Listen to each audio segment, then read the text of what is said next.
તમારી સામે છે, આ અમિત ચાવડાનું મતક્ષેત્ર છે, આંકલાઓ, ત્યાંની ઘટના છે.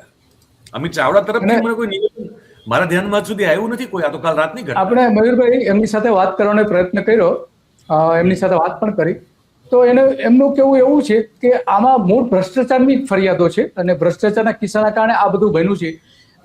ખાસ કરીને આ જે ભરતભાઈ જે છે એ ત્યાં ભ્રષ્ટાચારનો ઉજાગર કરતા હતા. ગામમાં જે કંઈ ભ્રષ્ટાચાર ચાલતો હતો એના વિડીયો, એના પુરાવાઓથી લઈને બધું પોતાના ફેસબુક ઉપર મૂકતા હતા. આ પહેલી વખત નહીં, અગાઉ પણ મૂકેલું હતું. અને એમની લડત એ હતી કે આ ભ્રષ્ટાચાર દૂર થવો જોઈએ અને એટલા માટે આ પ્રકારના વિડીયો બનાવીને એ પોસ્ટ પણ કરતા હતા. એના કારણે આ સરપંચથી સહન થતું નહોતું. ભાઈ તું ભ્રષ્ટાચાર શા માટે જાહેર કરે છે? અને એક કહે છે કે ભાઈ અમે સીએમને પણ ફરિયાદ કરી જશે, એમાં તો કોઈ સવાલ નહીં, કારણ કે લાંબા સમયથી લડતા હતા ભ્રષ્ટાચારની સામે અને કોઈ પણ વ્યક્તિએ લડવું જ જોઈએ ભ્રષ્ટાચાર સામે. પરંતુ આ રીતે કરુણ અંજામ આપે.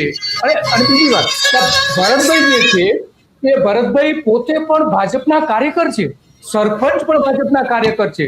તો આ ભાજપના બે કાર્યકરો વચ્ચેની જે ઘટના બની છે એ ખરેખર બહુ ચિંતા ઉપજાવે, આખા ગુજરાતમાં ચિંતા ઉપજાવે એવી છે.